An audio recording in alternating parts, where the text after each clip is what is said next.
Shalom, Israel. I hope everyone is having a good day. I want to share a story. It ain't even really a story because it's real life. It happened yesterday, but it's just how the Most High protects His people, looks out for us. So I was heading home from work. I work about 40 minutes from my house. So I'm heading down Highway 78. It's a highway here from Memphis in Mississippi. On my way back, my car runs hot. I know what it is because on my way to work, I figured out the radiator cap was bad. That's something extremely small, but I understand something small can turn into a huge problem if you don't nip it in the bud right away. So I got to work. I realized it was a radiator cap. It was broken, so the pressure in the radiator is not proper, so it's going to eventually overheat. So when I'm getting ready to head home, I check it, and the top of the radiator cap comes off. I'm like, okay, that's a problem, but hopefully I'm knowing it's not too big of a problem because the bottom part of the radiator cap was still inside the radiator. But I knew this was a problem. So on my way home, I had been driving probably about 5 or 10 minutes. So of course the car starts overheating. I see the steam coming from it. All the fluid spewed out of the radiator. So I let it cool down a little bit, so then I drive because I'm trying to get to AutoZone. But then it eventually becomes too hot, so I had to shut it down. So I shut it down. I said, no, I ain't gonna let it cool off. I checked the nearest AutoZone. It just so happened because these are small towns now, but the Most High made it to where there was an AutoZone like two or 3 miles away. Well, really it was 2 miles away because I had driven about a mile. So it's an AutoZone a mile away. So I pull off on the side of the road. I'm gonna walk to the AutoZone on the highway. So as soon as I start walking, I'm walking probably about 5 minutes. My engineer that works for me at my job, he just so happens to be driving by. So he picks me up, takes me to AutoZone. We had an appointment, so I said, just drop me off. I'm cool. I'll walk back. So I get the antifreeze, get the radiator cap. So as I start walking back, just so happened my radio guy is coming back, and he's like, look, Doc, I'll take it back to the car. I'm like, no, because he's going the opposite direction. And he would have to get off on the exit and turn all the way around, then do it again. I like, no, I'm fine, I'll walk. So I can talk to the Most High like that. So I gets back to my truck,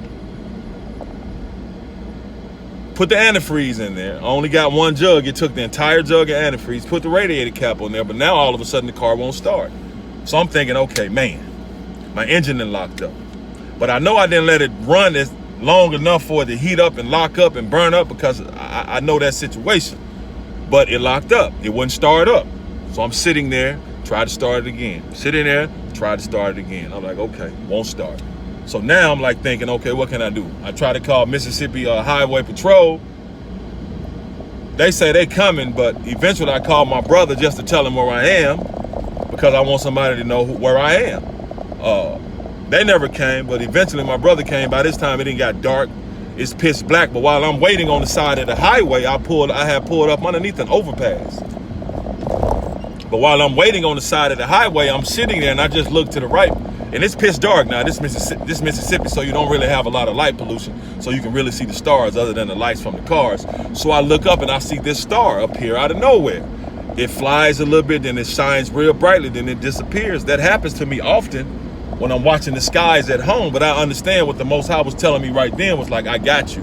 Don't worry about anything, which I wasn't worried about anything anyway. It was just playing through my head that I got to buy a new truck, I got to buy a new engine, all this because my truck paid for it, no car notes. You know, when you ain't got no bills and no notes like that, that's some economic freedom because them car notes and them mortgages, that's economic slavery, but they got us that way. But anyway, I'm sitting there and I see the star shining brightly and it disappears. I'm like, okay, Most High, thank you for showing me that you with me and you got me, which I knew that anyway. But eventually my brother comes down there after me sitting on the side of the highway for 3 hours because it took me a while to call him and tell him because I don't like asking people for help. I just like to do it myself and take care of it. But the Most High like, no, Israel, y'all supposed to work together and love one another. So that's part of my pride that I gotta let go. So I calls him, he shoots down there, he boosts me off. So just think now, this whole 3 hours, I'm thinking like, man, my truck is messed up, my engine has locked up on me, it's done. I gotta buy a new truck. I'm going through all this, but at the same time, I'm thanking the Most High. I'm like, first of all, Father, thank you that my truck, it ran hot, but it just so happened to run hot. I'm on the side of the highway, but it's a beautiful day. I can walk. Not only that, I have my health to walk. Not only that, the AutoZone is just 2 miles at the exit right there. In these small towns, it's amazing that an AutoZone was that close to near me. So I'm thanking the Most High that it's a sunny day, that I'm able to walk. I'm healthy enough to walk. I'm able to park my car on the side of the highway. It's an AutoZone, just so happened to be the next exit, which was 2 miles away. Just so happened when I went there, it had the radiator cap that I needed, and it had antifreeze. See, all these things are blessings to me. That's blessings to me. Then just so happened I got a ride up there. Then just so happened my brother, who's a firefighter, he was off that day. And he was available to come get me. Even though I didn't ask him to come get me, he took it upon himself to come down there and help me. Because I said I'd take care of myself. So the Most High put all those things, lined all those things up to help me, because he knew that was going to happen. But he wanted to show me that I got you. And you ain't in this by yourself, because I be thinking I'm in this by myself. So the Most High lined all those things up, and then my car starts up and it's perfect. Engine purring like you didn't even know. I had started my truck last night. My brother was like, start the truck. I was like, it is, bro. And it's a 2003 4Runner Toyota, purring. So the Most High lined all those things up to help me, because he understood. But the message is, the thing is, see, something small can turn into a bigger problem if you don't get it in check. That small little radiator cap, $10 radiator cap, could have caused me $5,000–6,000 worth of damage, because it can burn up your whole engine, make your engine run hot. Small little problem can turn into a huge issue. That's why the Most High, when he says, y'all think it's a sin, it's a small sin. No, you got to nip it in the bud right then, so it won't turn into no huge problem. Like when that brother was picking up sticks on the Sabbath, and Moses them, it was like, ask the Most High, what should we do with him? That's a small problem to most people, small issue. I was just picking up sticks on the Sabbath. He was intending to cook, or whatever he was intending to do with them sticks. But the Most High said, no, you rest on the Sabbath. Now that was a small issue to a lot of Israelites. He was just picking up sticks. But no, that can become a huge problem. Because you allow one person to start picking up sticks on the Sabbath when the Most High said rest, make it a holy day. Now they're actually cooking. Now they're actually working again.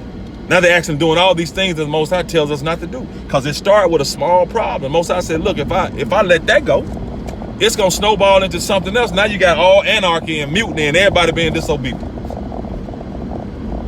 That's why I said one person messes it up for the entire family of Israel. But I say that though, one small problem, it may seem small to you, but it may turn into a huge issue. All sins ain't the same. Some sins are way worse than others. The worst one is worshiping another God other than the Most High. That's the worst one, and everybody doing it. Not everybody. A lot of people doing it. Of his chosen people. But all sins ain't the same. So a small sin, you be like, oh, that ain't nothing. No, you got to at least let your brother or sister know. It ain't about pointing the finger. Open rebuke is better than secret love. Come on, man. You're going to mess it up for everybody. And you're going to mess it up for yourself.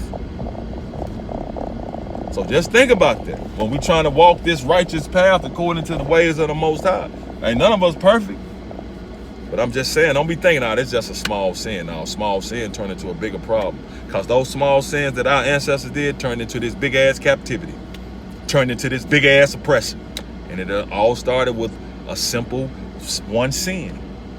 Most High says he lets one go. Y'all get comfortable and start doing all the rest of them. So now here we are. Small sins turned into this big-ass oppression for us. This big-ass captivity for us.